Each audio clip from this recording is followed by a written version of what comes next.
Hey guys, I'm doing my persuasive speech tomorrow in my comm class about human sex trafficking, and I just want to do a really good job on it because my professor is real tough on our persuasive speech essays.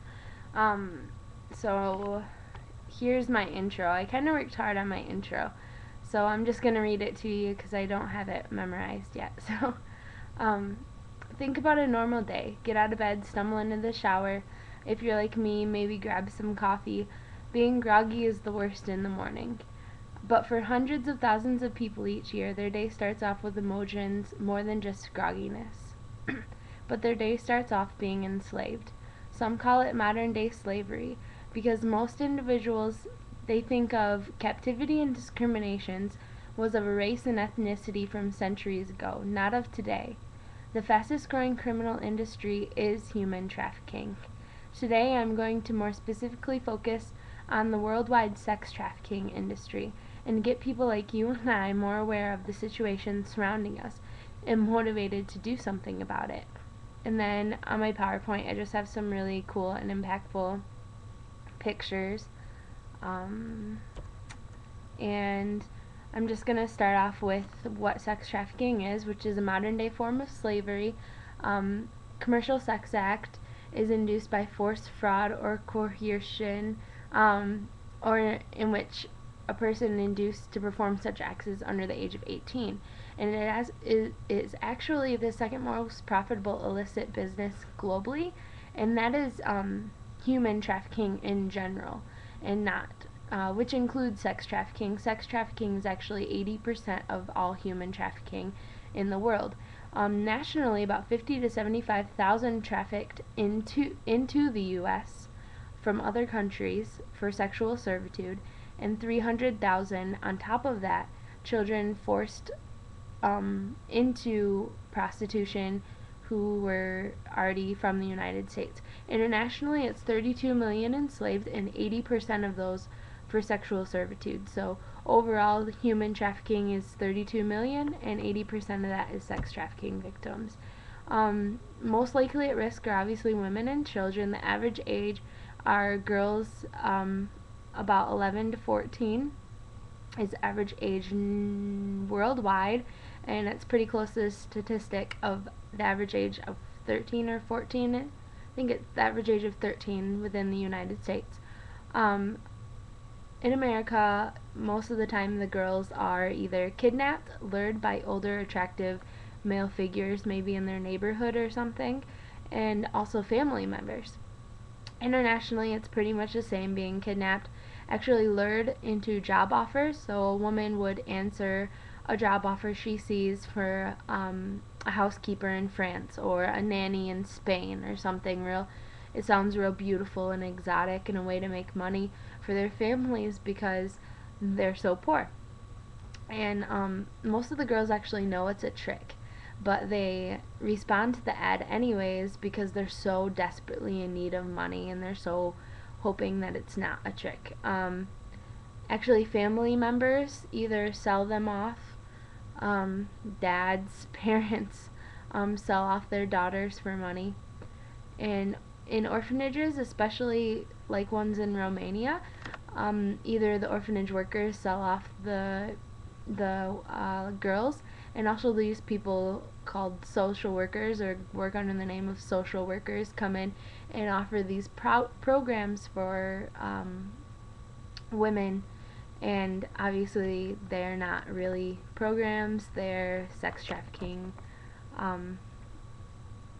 things. So what first happens when a woman is trafficked by their owners are a period called being broken in, which is a training period, actually instilling fear into them and making sure that they believe that there is no way out, that their parent, if they do run away, that they'll kill their family and no policeman will help them, and they obviously begin to believe that no policeman will help them because police are also people buying these sex trafficking victims for sex, and also sexual performance training and abuse. Abuse includes cigarette burns, lacerations, bruisings, rapings by their owners, no food, no sleep, bad living environments, made to sleep with about 5 to 7 men in a night when they're out of their broken in period.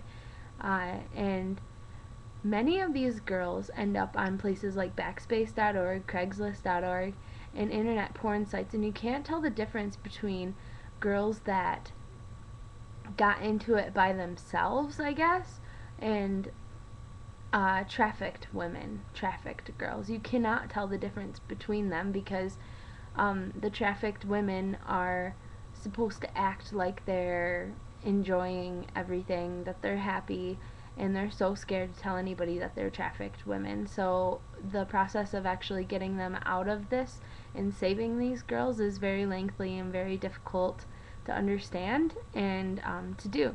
So massage parlors are known to be heavy in Canada and England with trafficked women. Brothels, apartments, hotels, and restaurants all around the world. Streets such as E55 in Germany, which is a big expressway known to have lots of prostitutes on it, and most of those women are actually trafficked women, in which like men will pay extra to have sex with women who are pregnant. Men will pay extra to have sex with women who without using a condom, things like that.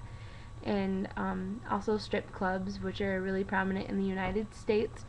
Trafficked women, you don't know which women are trafficked and which ones aren't in strip clubs. Big US cities like Los Angeles, Chicago, New York City, Las Vegas. The victims are extremely hard to find. Just a couple of stories in places such as Belgrade and Yugoslavia where, stand naked in secluded apartments waiting to be bought. And in Germany, up to 500,000 Eastern Europeans there from sex trafficking. They're called Natashas from Eastern Europe especially, and instead of given and being called by their name, they're called by the name Natasha. I don't really know why, and they're highly wanted in America and Canada, Bosnia, and Israel. And in Israel, it's interesting because many customers must pay the owners more. I mean pimps, because religion prohibits the use of condoms, so that's really interesting. A Romanian woman who watched her best friend, another story about a Romanian woman who watched her best friend die because she refused during the break-in period to comply with what they wanted. So this woman actually had to dig the grave for her best friend before her best friend was dead. And they killed her and used her as an example of not to run away, not to not comply, things like that. And there's also this really interesting story I read on ABC News not too long ago about this girl who was working as a mall in one of those middle kiosks, and she was a sex trafficking victim because she thought she was going for a modeling opportunity or something. I think this was in Arizona, and she was put into a dog cage for 120 days only to be let out for sex things to be sold for sex. Basically, it's terribly sad. And my whole point of making this a persuasion speech is just persuading people to start caring about the issues and becoming informed, because only in just simply becoming informed about sex trafficking can help prevent it. Just by being aware of the issue, since it is the fastest growing illegal activity and it is the second largest illegal trade in the entire world. And a story just to begin my whole spiel and to start caring about becoming an abolitionist, a modern day abolitionist, is a man overheard another man in the barber shop talking about, and this is a true story, talking about how he didn't care about those girls because it only happens in faraway countries and it doesn't happen here. And the dude politely told him, no, you're wrong, it does happen here. This is an important issue to talk about and become aware of. It does happen right in front of us, and we have the opportunities to begin awareness even in small ways. And we individually have the power to make a difference in one person's life. and being informed is the first step. A lot of other reasons sex trafficking happens is because where there is a demand, they're going to come up with a supply. So even if looking at pornographic websites online or whatever, you don't think you're contributing to the cause of somebody's daughter being trafficked and being sold and bought for sex and to become enslaved, you are feeding those opportunities. You are feeding that industry for modern day slavery. And it's sad.